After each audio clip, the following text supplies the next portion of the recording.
नमस्कार। आज हम बी पार्ट फर्स्ट में महाराणा संग्राम सिंह, जिनको भारतीय इतिहास में संगा के नाम से जाना जाता है, के ऊपर चर्चा करेंगे। महाराणा संग्राम सिंह का जन्म 24 मार्च 1481 को मेवाड़ में महाराणा रायमल के यहाँ हुआ। इनके प्रारंभिक साथी करमचंद पंवार रहे।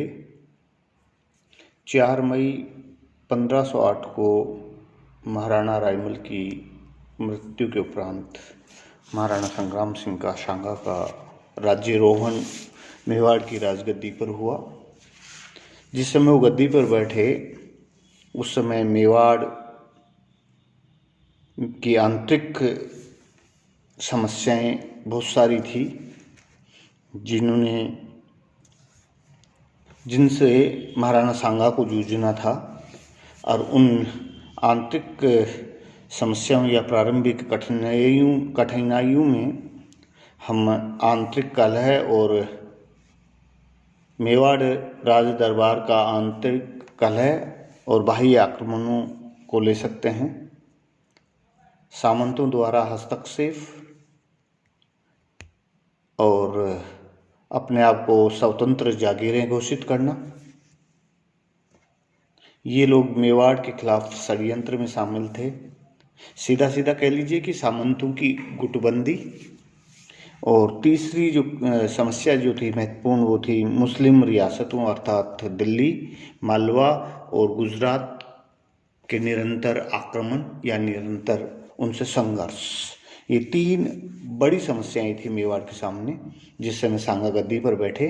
और उन समस्याओं का समाधान करने के लिए, उन परिस्थितियों का सामना करने के लिए महाराणा सांगा के द्वारा जो रणनीति अपनाई गई, हम उसके ऊपर चर्चा करेंगे।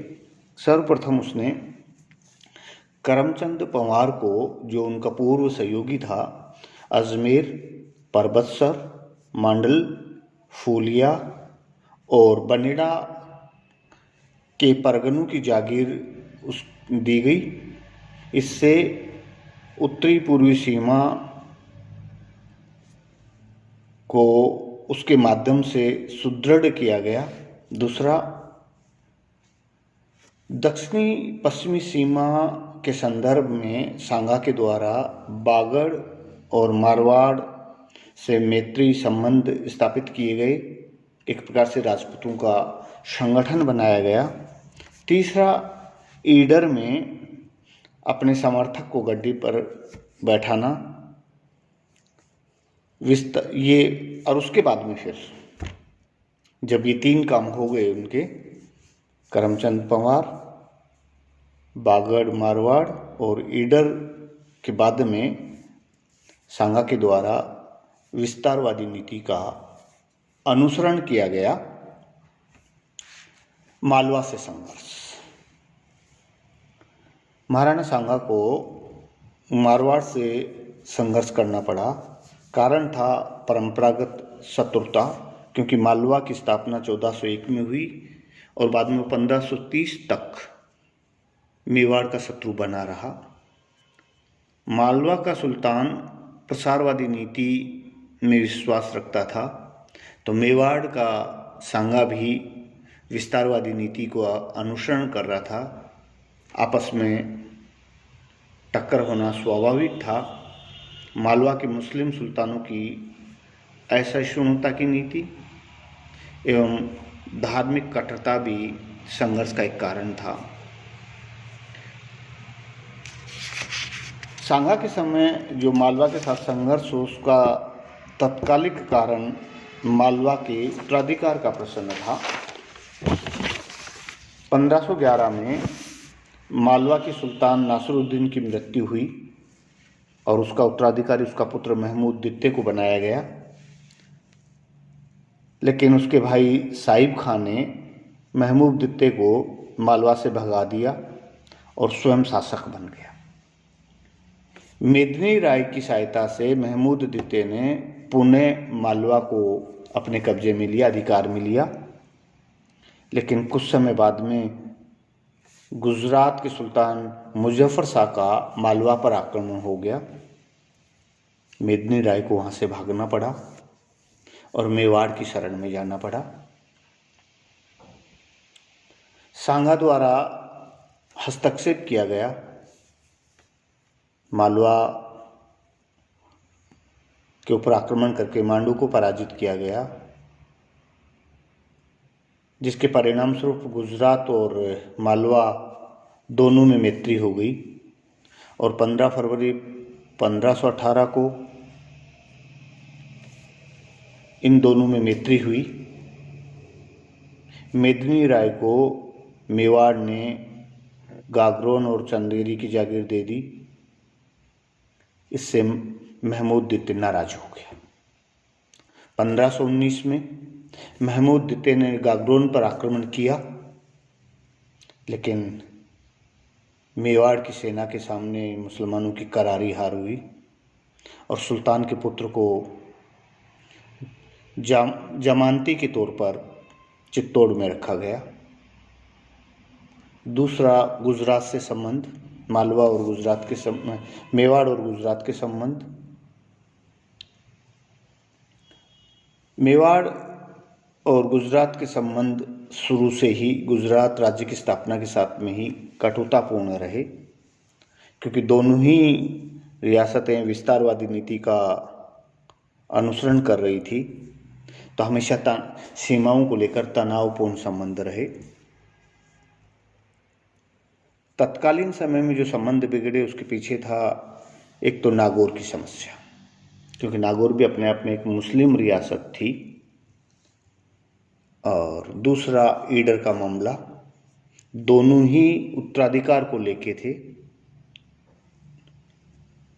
ईडर के राजा राव भाण की मृत्यु के पश्चात उसके पुत्र सूर्यमल और भीम के बीच उत्तराधिकार को लेकर संघर्ष हुआ। 1519 में महाराणा सांगा ने ईडर को जीता, तो गुजरात के सुल्तान ने मेवाड़ पर आक्रमण कर दिया, लेकिन बीच में संधि करके वापस गुजरात लौट गया। दोनों गुजरात और मेवाड़ के मध्य ईडर के उत्तराधिकार को लेकर आपस में तनाव हुआ। 1517 में इब्राहिम लोदी दिल्ली का सुल्तान बनता है और इन दोनों के बीच में विस्तारवादी नीति को लेकर आपस में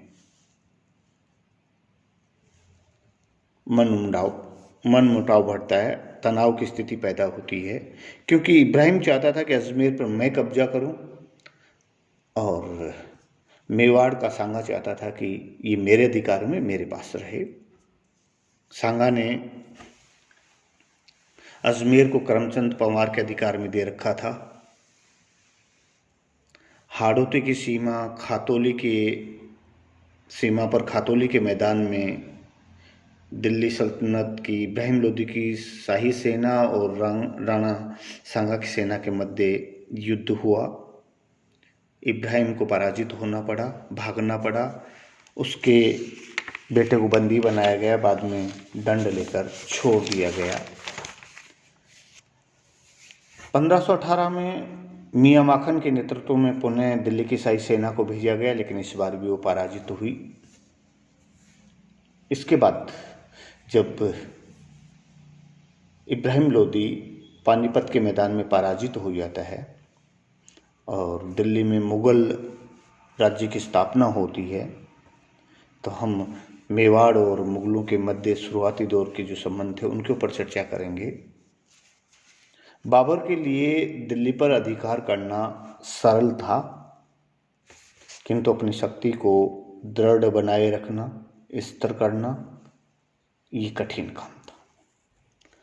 उत्तर पश्चिमी भारत की विजय और पानीपत में इब्राहिम लोदी की हार ने बाबर को केंद्रीय हिंदुस्तान का स्वामी तो बना दिया, लेकिन उसके दो प्रमुख प्रतिद्वंदी थे जिनका भय उसको सता रहा था, एक राजपूत और दूसरे पराजित अफगान।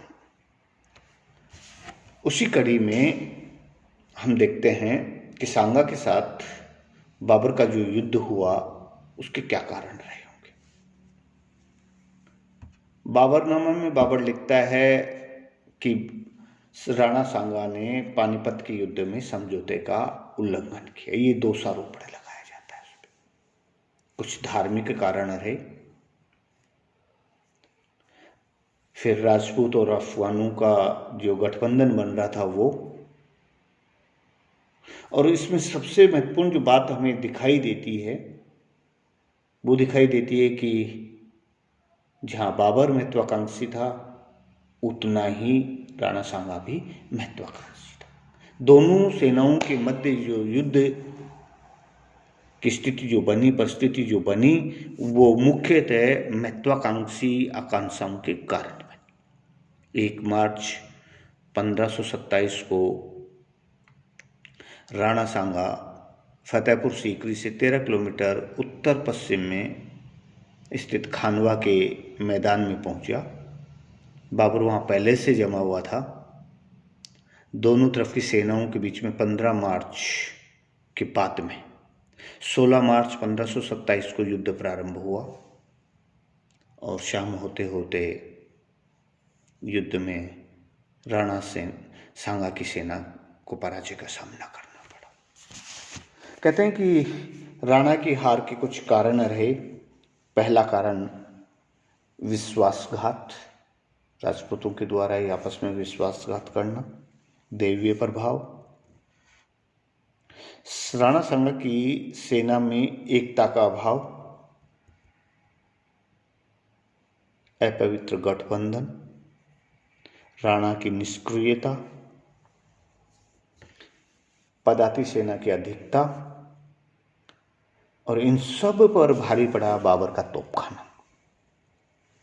उन्नत मुगल सैनिक युद्ध की पद्धति, ये राजपूत सेना में अभाव था। हम देखते हैं कि भारत में बाबर तोपखाना लेके आया और तोपखाने के सामने, तोपों के गोला बारूदों के सामने हमारे तीर कमान बोलने पड़ गए। इस युद्ध का परिणाम ये हुआ कि राणा की हार हुई और बाबर की लगभग कठिनाइयों का अंत हो गया, क्योंकि राजपूत पराजित हुए। अफगानों को भी सोचने के लिए भी सोना पड़ा, भागना पड़ा। पानीपत की युद्ध का कार्य जो था वो खानवा के युद्ध ने पूरा कर दिया। दोनों शक्तियां पराजित हो गई और एक जो भ्रम था कि सारे राजपूत एक हो जाएंगे और इस्लामिक सत्ता को उखाड़ फेंकेंगे, वो भ्रम भी टूटा। इसने राजपूतों के भारतीय राज्य के स्वप्न को भंग कर दिया और भारत में मुगल साम्राज्य की स्थापना हुई। हम अगर मूल्यांकन की बात करें तो 30 जनवरी 1528 को विष के कारण राणा सांगा की मृत्यु हुई, क्योंकि खानवा के युद्ध में राणा सांगा घायल होकर मूर्छित हो गए थे। उनको कालपी में लाया गया और जब वो